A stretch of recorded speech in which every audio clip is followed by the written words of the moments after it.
Start करते हैं अपना नेक्स्ट टॉपिक एमाइंस में फिजिकल प्रॉपर्टीज ऑफ एमाइंस। तो फिजिकल प्रॉपर्टीज क्या क्या हैं? तो फिजिकल प्रॉपर्टीज इसके लिए बहुत ज्यादा एडवांस करेंगे, क्योंकि डिफरेंट एलिफेटिक के लिए अलग, एरोमेटिक के लिए अलग, और एक डिफरेंट फेजेस यानी डिफरेंट मीडियम्स में भी ये अलग हो जाएंगी। तो इसलिए इसके लिए फिजिकल प्रॉपर्टीज एकदम हर एक चीज के लिए अलग अलग रहेगा और थोड़ा सा याद रखना इसके लिए जरूरी है। ठीक, नॉर्मल अपने समझ आता है अल्कोहल, फिनॉल और एल्डिहाइड के लिए कि हाँ यहाँ ऐसा ऐसा हो रहा है, बट यहाँ कंडीशंस बनेंगी, आपके मीडियम को चूज करोगे। अगर एक्वस मीडियम चूज करोगे तो क्या होगा, गैसियस मीडियम चूज करोगे तो अलग, हर चीज के लिए इसमें अलग। तो चलिए बात करते हैं पहला physical property solubility, UBILITY, solubility. Solubility में पहला टॉपिक आता है कि दैट सॉल्युबिलिटी क्या होगी एमाइंस की। तो सारे के सारे एमाइंस वाटर में सॉल्युबल होते हैं, बट एक चीज ध्यान रखना, कौन से एमाइंस की बात कर रहा हूं, यहां एलिफेटिक और एरोमेटिक दोनों है। तो हमेशा ध्यान रखना एलिफेटिक, ALIPHATIC, एलिफेटिक यानी नॉर्मल एक कार्बन चैन वाले जिसमें बेंजीन रिंग नहीं होगी, वही सिर्फ और सिर्फ वाटर में सॉल्युबल होंगी। अब इसका कारण क्या है? इसका वो कारण सिर्फ और सिर्फ एक ही है, क्योंकि यहां पर जो नाइट्रोजनवा है इनमें नॉर्मल एलिफेटिक में वो वाटर के साथ H बॉन्डिंग की फॉर्मेशन कर लेता है, और H बॉन्डिंग की फॉर्मेशन करने के कारण वो वाटर में सॉल्युबल है। और वाटर में सॉल्युबल होने के लिए solute interaction solute solvent interaction से कम होना चाहिए, ठीक है, तभी वाटर में सॉल्युबल होगा। अब ये आता है, तो ये केस को ये सेटिस्फाइड करता है एलिफेटिक, बट एरोमेटिक के केस में ना सॉल्युबिलिटी एकदम से लो रहती है, बहुत कम ही रहता है, और उसके लिए एक्सटर्नल फीचर्स अप्लाइड करना पड़ता है, एक्सटर्नल कंडीशंस क्रिएट करनी पड़ती है उसको सॉल्युबल बनाने के लिए। तो नॉर्मल एरोमेटिक यहां सॉल्युबल नहीं होता है, तो मतलब एराइल, ARYL एराइल एमाइंस बोलोगे, ठीक है, तो ये वाटर में सॉल्युबल नहीं होते। अब इसका बोलोगे क्यों सॉल्युबल नहीं होता है, तो इसका साफ सा कारण है, यहां पास रेजोनेंस होने के कारण, या ये पास इसमें रेजोनेंस होने के कारण ये सॉल्युबल नहीं होते हैं, ठीक है। रेजोनेंस होने के कारण नहीं, एज इसमें इलेक्ट्रॉन एक एटम पे नहीं टिकता है, ये पूरी तरह घूमते रहता है, और घूमने के कारण वो एग्जैक्टली नाइट्रोजन को H बॉन्डिंग बनाने देता ही नहीं है, और H बॉन्डिंग बनाने देता ही नहीं है तो ये वाटर में सॉल्युबल होगा ही नहीं। तो ठीक है, तो ये आता है सॉल्युबिलिटी का केस। अब बात करते हैं सॉल्युबिलिटी के बाद डिफरेंट फीचर्स की, और जैसे कि इसका एक स्क्रीनशॉट ले लो, फिर अगला नेक्स्ट फीचर्स में चलते हैं, ठीक। तो नेक्स्ट फीचर है इसी में बॉइलिंग पॉइंट। बॉइलिंग पॉइंट भी एक क्रिटिकल फिजिकल फीचर है इसके लिए, क्योंकि बॉइलिंग पॉइंट भी यहां पदल पे चेंज होगा। बॉइलिंग पॉइंट क्या होता है, एमाइंस का बॉइलिंग पॉइंट ना इंक्रीज करता है। देखो 1 डिग्री के लिए सबसे ज्यादा होगा, और 2 डिग्री के लिए फिर कम होगा, और 3 डिग्री के लिए फिर कम होगा। मतलब 1 डिग्री का हम सिंपल सा बोल सकते हैं, 1 डिग्री एमाइंस का सबसे ज्यादा बॉइलिंग पॉइंट होगा, और इसका कारण साफ सा है, क्योंकि यहां जो N और ये सिंपल सा अगर 1 डिग्री एमाइंस बना देता हूं, फिर समझाता हूं। 1 डिग्री एमाइंस में कितने, दो हाइड्रोजन प्रेजेंट रहते हैं। अब 2 डिग्री एमाइंस में क्या होता है, एक नाइट्रोजन, दो एल्किल ग्रुप और एक हाइड्रोजन प्रेजेंट रहता है, और इस वाले पे तो और कम, ठीक है, एक नाइट्रोजन यहाँ पास R, यहाँ पास R। अब ये तीनों केस हो गया। अब सेटिस्फाई करते हैं कि किसमें कैसा हो रहा है, तो इसके लिए थोड़ा सा चेंज करते हैं मरकरवा, और सुनते हैं इसकी कहानी। देखो यहां पास हाइड्रोजन कितने अटैच हैं डायरेक्टली नाइट्रोजन से, क्योंकि एज ये भी नेगेटिव ग्रुप है, क्योंकि R में क्या होगा, कार्बन ही तो होगा, कार्बन भी नेगेटिव है, नाइट्रोजन भी नेगेटिव है, नेगेटिव एक दूसरे को रिपल करेंगे, तो यहां स्ट्रॉन्ग बॉन्डिंग बनेगी क्या, नहीं बनेगी। स्ट्रॉन्ग बॉन्डिंग नहीं बनेगी, तो आप कैसे बोल सकते हो कि यहां 3 डिग्री वाला सबसे ज्यादा बॉइलिंग पॉइंट में स्टेबल होगा? नहीं, थोड़ा सा हीट लगाओगे तुरंत टूट जाएगा, उसको तो जरूरी ही है, थोड़ा सा हीट लगा दो, ये टूटने के लिए तैयार है, क्योंकि वो स्टेबिलिटी को वहां ज्यादा जल्दी गेन कर लेगा। वो नेगेटिव से अच्छा है कि वो नेगेटिव एक कार्बन को रिमूव करके वो एज अ कार्बन अपने आप में ही एक पॉजिटिव बन जाए, तो ऐसा तो वो करना ही चाहेगा, ठीक है। चलो, तो इसके बाद 2 डिग्री में अब यहां पास मेनली ये किसके ऊपर डिपेंड करता है, एक हाइड्रोजन्स के ऊपर डिपेंड करते हैं, इन सारे हाइड्रोजन्स के ऊपर। अगर नंबर ऑफ हाइड्रोजन ज़्यादा अटैच हैं और हाइड्रोजन वैसे भी पॉजिटिवली चार्ज होते हैं और इसके कारण यहाँ पास एच बॉन्डिंग बहुत स्ट्रॉन्ग फॉर्मेशन होती है, और एच बॉन्डिंग को तोड़ना उतना ज़्यादा आसान नहीं है, और उतना ज़्यादा आसान नहीं है तो मतलब यहाँ ज़्यादा हीट अप्लाई करना पड़ेगा, ज़्यादा हीट अप्लाई करना पड़ेगा तो इसका बॉइलिंग पॉइंट फटाक से ऊपर चढ़ जाएगा। ठीक, क्लियर है। अब बात करते हैं नेक्स्ट फिजिकल प्रॉपर्टीज में ही आगे बात करते हैं। आगे क्या हो जाएगा, इसका एक चीज और है तो इसका फटाक से लिख लो, फिर स्टार्ट करते हैं। उससे पहले हो गया, चलो तो नेक्स्ट टॉपिक है अपना इसी में, क्योंकि मैंने इससे पहले ही बताया था एमाइंस एक अच्छे बेस होते हैं, लुईस बेस जिसे हम बोलते हैं, एक स्ट्रॉन्ग बेस की तरह एक्ट करते हैं। बट इसके कारण क्या हैं ये बेस होने के, तो बेबी को बेस पसंद है तो हम भी यहाँ बेस समझेंगे, बेस। ठीक, तो अब बात करते हैं सबसे पहले एलिफेटिक के रूप में बात कर लेते हैं। ठीक है, ALIPHATIC एलिफेटिक के लिए बात करते हैं और एरोमेटिक के लिए अलग से बात करेंगे, क्योंकि दोनों के लिए ना केस एकदम से अलग होता है। ठीक, तो सबसे पहले एलिफेटिक के लिए बेस कैरेक्टर या फिर बेसिक कैरेक्टर बोल सकते हो या फिर बेसिक नेचर। तो सबसे पहले यहां पर भी कंडीशंस क्रिएट होना चालू हो जाएंगी, सारे के सारे ऑल थ्रू सारे के सारे एमाइंस जो यहां पास एग्जिस्ट करते हैं हमारे पास, वो एक स्ट्रॉन्ग बेस होते हैं, स्ट्रॉन्ग बेस होते हैं। ठीक है, सारे के सारे एक स्ट्रॉन्ग बेस की तरह एक्ट करते हैं, इसमें कोई शक नहीं है। बट इनका बेसिक कैरेक्टर भी एक दूसरे से भिन्न करेगा, मतलब ये सारे के सारे स्ट्रॉन्ग बेस किससे अकॉर्डिंग पे होंगे। नॉर्मल जो हमारे पास अमोनिया होता है NH3, ये भी एक बेस है। ठीक है, बेबी को बेस पसंद है, ये भी एक बेस है। तो इससे ये ज्यादा बेसिक कैरेक्टर रखते हैं अपने पास, मतलब ये वाले ज्यादा बेसिक होते हैं अमोनिया के रिस्पेक्ट में। ठीक, अब यही केस चेंज हो जाएगा एरोमेटिक के लिए, तो अभी कंफ्यूज नहीं करूंगा उसके लिए, जस्ट इसीलिए सबको अलग अलग सेपरेट लेके बात कर रहा हूं मैं। तो यहां पास क्या होता है, इनका बेसिक कैरेक्टर ज्यादा हो एज अमोनिया से ज्यादा होता है। तो अब आता है डिफरेंट कारण। ठीक है, पहला, इसमें भी क्लासेस क्रिएट की गई हैं। कैसे क्लासेस क्रिएट की गई हैं, जैसे कि नॉर्मल आप क्या ले रहे हो, एक्वस अमोनिया ले रहे हो, एक्वस एमाइंस ले रहे हो, या फिर सेकंड केस आ जाएगा आप गैसियस ले रहे हो। ठीक है, GASEOUS गैसियस एमाइन लेके बात कर रहे हो। अगर आप एक्वस एमाइन लेकर बात कर रहे हो तो इसके लिए दो ठोक केस बनेगा। ठीक है ना, एक नॉर्मल कंपाउंड, जैसे हमारे पास इसमें सबसे नॉर्मल कंपाउंड या सबसे सिंपलेस्ट कंपाउंड क्या हो जाएगा, CH3NH2 सबसे सिंपल कंपाउंड हो जाएगा। तो यहां भी केस बनेगा, अगर आपके पास 1 डिग्री या 1 डिग्री है, मतलब इसके लिए 1 डिग्री 2 डिग्री 3 डिग्री इसके लिए भी होगा, बट इसके लिए भी केस बनेगा। तो सबसे पहले बात करते हैं कैसा केस बनता है। तो यहीं पास, तो सबसे पहले इसको रब करता हूं और यहीं पास स्टार्ट करते हैं, इसका बेसिक कैरेक्टर किस तरह से फॉल होगा। तो सबसे ज्यादा जो बेसिक होंगे वो होगा हमारा 2 डिग्री, सबसे ज्यादा बेसिक कैरेक्टर शो करेगा यहाँ पास। फिर इसके बाद आ जाता है आपका 1 डिग्री सबसे ज्यादा शो करेगा, फिर 3 डिग्री 1 सबसे ज्यादा शो करेगा। और ये किसके लिए है फॉलोड अप होगा, एक्वस एमाइंस के लिए, वो भी सबसे सिंपलेस्ट एमाइंस, मतलब ये सिर्फ और सिर्फ मिथाइल के लिए फॉलोड होगा, METHYL मिथाइल के लिए फॉलोड होगा। जैसे कि मैं सिंपल्स बनाता हूँ CH3N और यहाँ CH3, और ये सिंपल से क्या हो जाएगा 2 डिग्री दिया है तो यहाँ एक हाइड्रोजन, ये इसका सबसे ज्यादा होगा। फिर नेक्स्ट किसका आ जाएगा, 1 डिग्री बोला है तो सिंपल यहाँ पास नाइट्रोजन, एक हाइड्रोजन यहाँ, एक हाइड्रोजन यहाँ, तो इसका सबसे ज्यादा फिर सेकंड नंबर पे बेसिक आ जाएगा। और ये एक एक्सेप्शन केस है इसके लिए, इसीलिए मेरे से मत पूछो ज्यादा क्वेश्चन इससे रिलेटेड। नेक्स्ट आता है C और एक N और एक, वैसे तो ये 3 डिग्री है तो CH3 CH3 CH3 कंप्लीट, तो ये आ जाएगा इसके लिए केस। अब केस चेंज हो जाएंगे, अब जैसे ही मैं एक्वस से किस में शिफ्ट हो रहा हूँ, गैसियस में, क्योंकि यहाँ पल पल में केस बदलेंगे सारे के लिए। तो सबसे पहले इसका एक स्क्रीनशॉट ले लो, हो गया। चलो अब नेक्स्ट बढ़ते हैं, इसी में थोड़ा सा हायर ग्रुप ले लेते हैं। मिथाइल के बाद अगर नॉर्मली मान लो मिथाइल के बाद इथाइल, इथाइल से जितने भी आप R तक ले लो, R में कोई भी हो सकता है, कोई भी कार्बन कितना भी बड़ा ले सकते हो।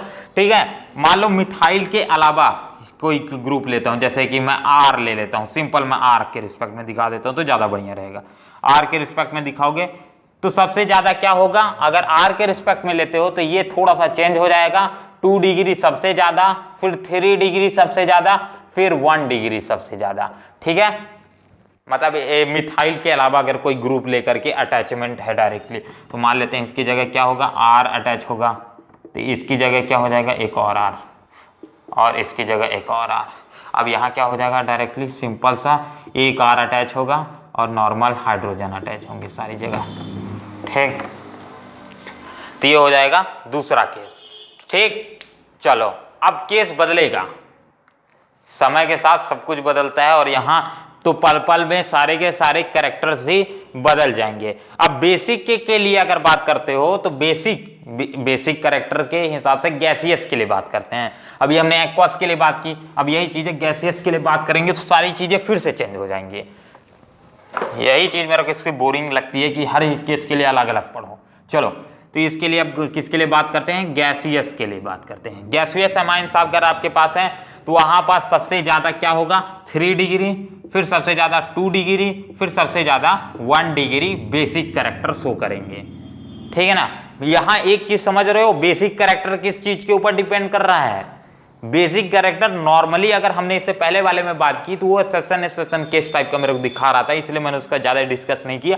बट गैसियस वाले से मैं एक्सप्लेन जरूर कर सकता हूं कि बेसिक कैरेक्टर किस ग्रुप से अटैच है। देखो यहाँ पास अगर नॉर्मल नाइट्रोजन है, नाइट्रोजन के साथ क्या जुड़ा हुआ है, 3 डिग्री का अगर बात करते हैं तो CH3 चारों तरफ जुड़े हुए हैं।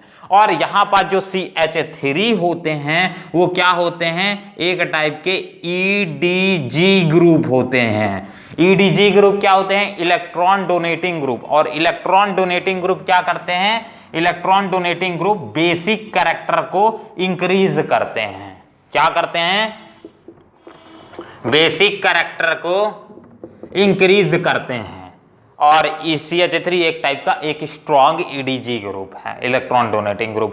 जैसे कि ये हो गया OCH3 हो गया, ये भी एक स्ट्रॉन्ग क्या है, EDG ग्रुप है। इसके बाद क्या हो जाएगा हमारे पास, यही जो पूरा लेकर के बात कर रहे हैं अमाइंस, में बार बार बोल रहा हूं बेस है, तो ये NH3 भी एक EDG ग्रुप ही है। तो ये सारे के सारे क्या करते हैं, बेसिक कैरेक्टर्स को इंक्रीज करने में मदद करते हैं। तो यहाँ सबसे ज्यादा गैसियस में नॉर्मल एक्वस की कंडीशन में हाइड्रोजन या वो एक्वस का सराउंडिंग आने के कारण पूरा का पूरा मैकेनिज्म चेंज हो जाता है। बट यहाँ अगर गैसियस फेज में बात किया जाए जहाँ एक्वस सोल्यूशन नहीं है बिल्कुल भी, तो वहां अगर बात करोगे तो आपको सिंपल सा ये सारा गैसेस देखने को मिलेगा। समझ आया, बेसिक कैरेक्टर 3 डिग्री के लिए क्यों सबसे ज्यादा हुआ, फिर 2 डिग्री के लिए, फिर 1 डिग्री, क्योंकि यहाँ CH3 के नंबर्स के ऊपर डिपेंड कर रहा है। बस कंप्लीट। अब इसके बाद बढ़ते हैं, इसी में एक चीज और, एक पॉइंट और है, इसी में छूट रहा था, केबी यानी क्या है अपना, केबी यानी वही जो इंटरनेट पे होता है वो वाला केबी नहीं, जो हम केमिस्ट्री में पढ़े थे डिसोसिएशन कांस्टेंट। तो मेनली यहाँ पास से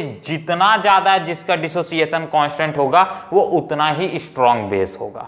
ठीक है, समझ आ गया। चलो, मतलब केबी की वैल्यू जिसके लिए जितनी ज्यादा, वो उसका बेस उतना ही ज्यादा स्ट्रॉन्ग। तो ठीक है, चलो, तो ये हो जाएगा कंप्लीट अपना किसके लिए, एमाइंस, अपना फिजिकल प्रॉपर्टीज एलिफेटिक के लिए। अभी चैप्टर क्लोज मत कर देना वीडियो। नेक्स्ट बढ़ते हैं इसी में एरोमेटिक के केस के लिए। तो एरोमेटिक के लिए केस के लिए सारी कंडीशंस फिर से चेंज हो जाएंगी। अब ये सारी कंडीशंस मेरे को फिर से रब करना पड़ेगा। चलो,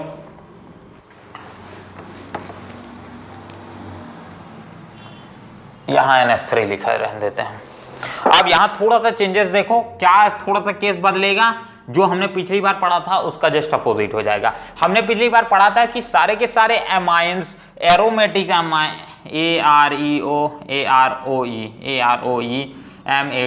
एरोमेटिक, ठीक है। एरोमेटिक एमाइंस एक स्ट्रॉन्ग बेस बिल्कुल भी नहीं होते हैं, वीक बेस होते हैं। किसके रिकॉर्डिंग देखा जाएगा, NH3 के रिकॉर्डिंग देखा जाए तो। इस बार कंडीशन चेंज हो गई। पिछली बार कंडीशन क्या थी, NH3 से सारे के सारे बेसिस क्या होते हैं, स्ट्रॉन्ग बेसिस होते हैं। कौन से, एलिफेटिक। और यहाँ एरोमेटिक की बात कर रहा हूं, एरोमेटिक में बेस केसेस चेंज हो जाएंगे। किसके कारण, रेजोनेंस वा के कारण। ठीक, चलो, तो ये सिंपल सा कारण आ जाएगा। अब बात करते हैं एमाइंस। एमाइंस का केस भी डिफरेंट कैटेगरीज के ऊपर डिवाइडेड है।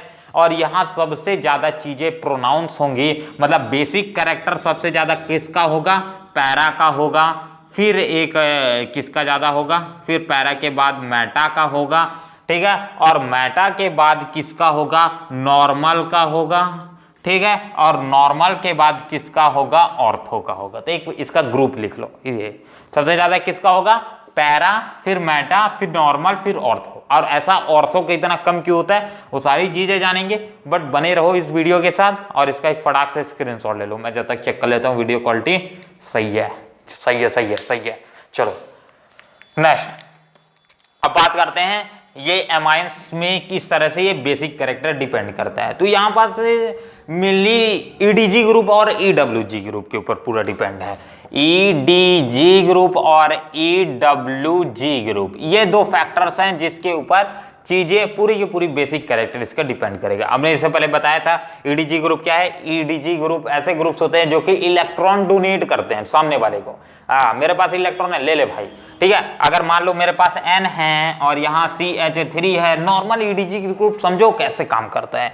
तो यहाँ पास ये जब मैं इसका बॉन्ड तोड़ूंगा तो कार्बन क्या कभी इस बॉन्ड को अपनी ओर खींचने की कोशिश करेगा, नहीं करेगा ये, क्योंकि यहाँ पास ये 15 ग्रुप का है और ये 14 ग्रुप का है। और इलेक्ट्रोनेगेटिविटी इधर से लेफ्ट से राइट में जाओगे, ऐसे होता है ना, हाँ, लेफ्ट से राइट में जब जाओगे तो इलेक्ट्रोनेगेटिविटी क्या होती है, बढ़ती जाती है। इसलिए हैलोजन सबसे ज्यादा क्या होते हैं, इलेक्ट्रोनेगेटिव होते हैं, ठीक है। तो सबसे ज्यादा क्या हो जाएगा, इन दोनों में नाइट्रोजन इलेक्ट्रोनेगेटिव ज्यादा होता है कार्बन से, तो ये बॉन्डेड इलेक्ट्रॉन को अपनी ओर खींच लेगा। और ये क्या वर्क कर रहा है, एक तरह से इलेक्ट्रॉन डोनेट करने का काम कर रहा है, अपने ऊपर पॉजिटिव चार्ज चढ़ा लेगा और इसको नेगेटिव चार्ज दे देगा। तो क्या किया, ये इलेक्ट्रॉन डोनेट करने का काम कर रहा है। समझ आया अब किस तरह से काम करता है। हाँ चलो, तो यहाँ पास जो हमारे पास नॉर्मल अतिथि गण है, ईडीजी ग्रुप में क्या क्या आता है, OCH3 सबसे ज्यादा फेमस है जो हम कई बार इस्तेमाल करते हैं। इसके बाद CH3 नॉर्मल पूरी जगह इस्तेमाल करते हैं। इसके बाद एक चीज जो हम इस चैप्टर में बार बार पढ़ते आ रहे हैं, NH3। उसके अलावा भी बहुत सारे हैं, उसका हम नहीं बात करेंगे, जितना नॉर्मल जो यूज करते हैं बार बार उसका बात करते हैं।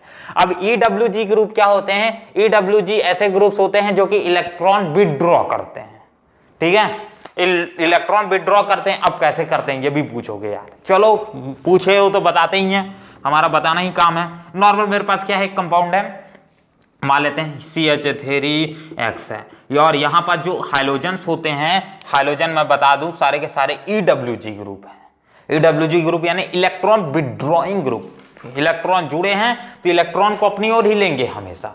तो यहाँ पास क्या है, CH3 और X के बीच में रिलेशन देखो। अब यहाँ हाइलोजन और कार्बन में कौन ज्यादा इलेक्ट्रोनेगेटिव, हाइलोजन है भैया 17 का ठहरा और ये ठहरा 14 का, तो यहाँ 14 इलेक्ट्रोनेगेटिव कौन है, टूवर्ड्स हाइलोजन है। तो ये क्या करेगा, बॉन्डेड इलेक्ट्रॉन को अपनी ओर खींच लेगा और इसके ऊपर कौन सा चार्ज चढ़ जाएगा, नेगेटिव, और इसके ऊपर कौन सा चार्ज चढ़ जाएगा, पॉजिटिव। और नेगेटिव पॉजिटिव के कारण यहाँ थोड़ा सा खेला हो गया, और खेला होने के कारण इसने इलेक्ट्रॉन अपनी ओर खींच लिया, और ये इसीलिए कहा गया इलेक्ट्रॉन विथड्रॉइंग ग्रुप, मतलब एक ऐसा पावरफुल एजेंट जो कि इलेक्ट्रॉन को अपनी ओर खींच ले, ठीक है।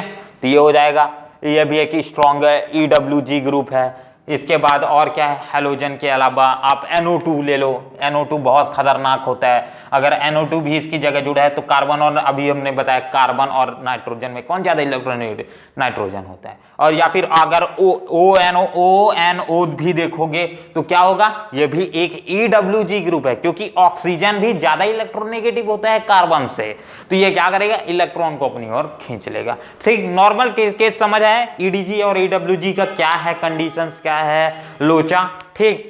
चलो, तो इसके बाद बात करते हैं ये किस तरह से यहाँ काम करता है। तो सबसे ज्यादा मैंने बताया पैरा पे सबसे ज्यादा होगा, मेटा पे, फिर नॉर्मल पे, फिर ऑर्थो पे। ऑर्थो पे इतना कम क्यों होता है उसको सबसे आखिरी में समझेंगे, और इसके बाद ये लेक्चर भी यहीं कंप्लीट हो जाएगा।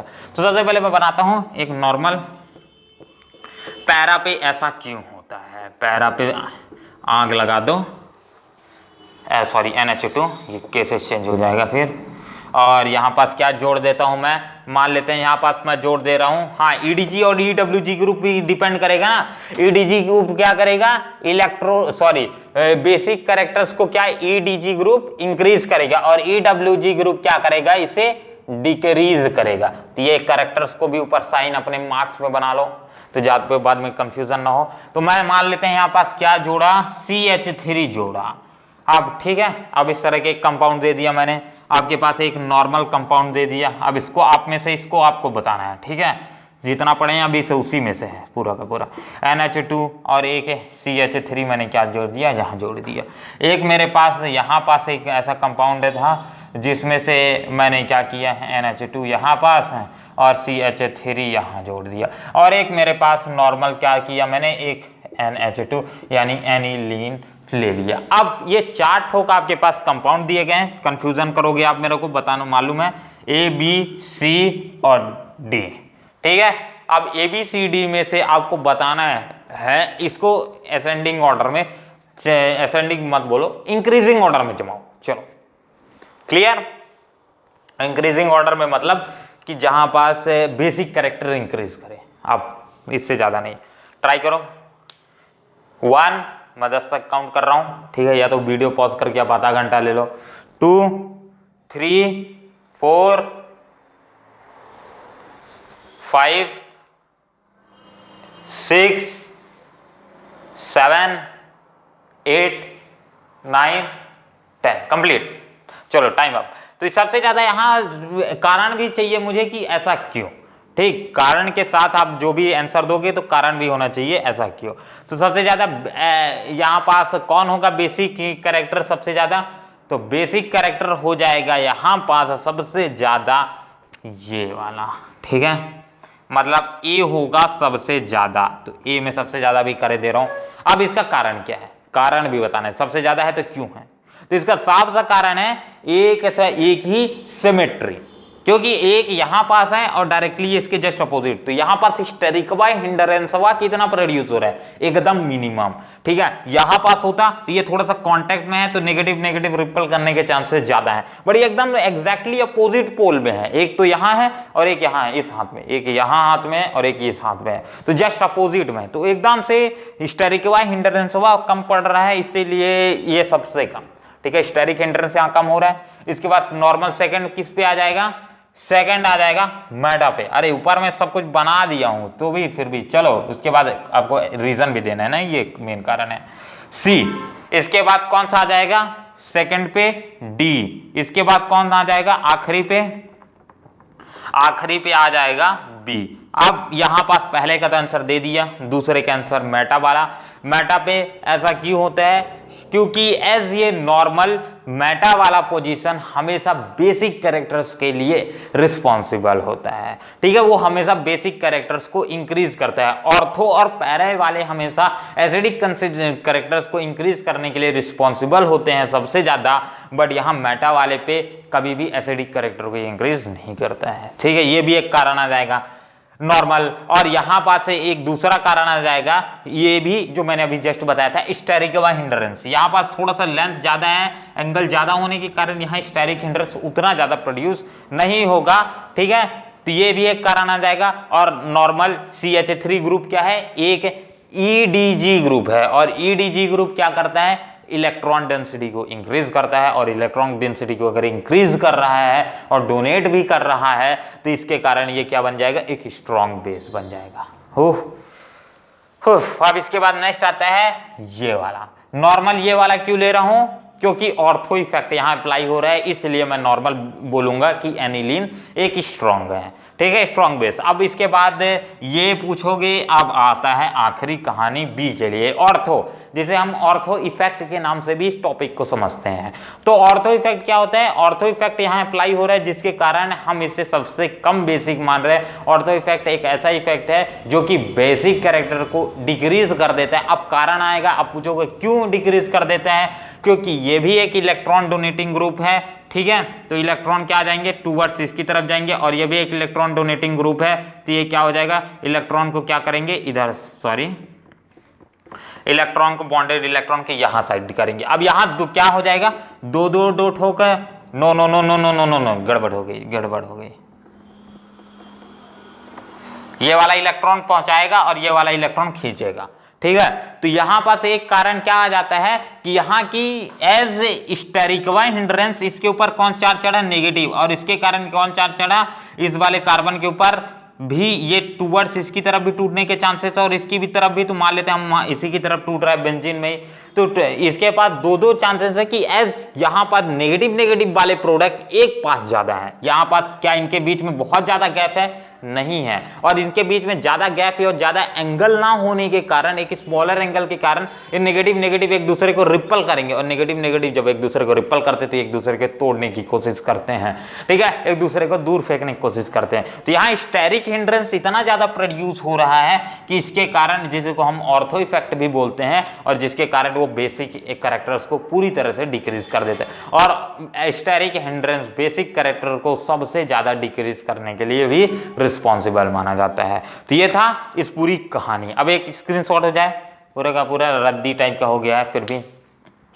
चलो वीडियो क्लियर है, आई थिंक सो। नेक्स्ट, अब ये टॉपिक में फिलहाल इतना ही, और मिलते हैं अगले वीडियो पे। तो एक चीज यहाँ ध्यान रखना, जब इसको सॉल्व करते समय ईडीजी ग्रुप और ईडब्ल्यूजी ग्रुप का कॉन्सेप्ट है, तो आप इसके कभी भी क्वेश्चंस गलत नहीं करोगे, ठीक है। वैसे भी उसके लिए, केस के लिए थोड़ा सा आपको ध्यान देना पड़ेगा एलिफेटिक के लिए, क्योंकि वहाँ मीडियम के चेंजेस होने से भी चेंजेस होता है। अगर नॉर्मल बोला कि कोई भी मीडियम नहीं दी गई है, तो आप कौन सा कंडीशन से चूज करके चलोगे, वो अगर मान लेते हैं एग्जाम में कोई भी मीडियम नहीं दिया, तो आप एक्वास लेके चलना, ठीक है। चलो, तो फिलहाल इस वीडियो के लिए इतना ही, मिलते हैं अगले वीडियो पे, तब तक के लिए अपना ध्यान रखिए। जय हिंद, जय भारत।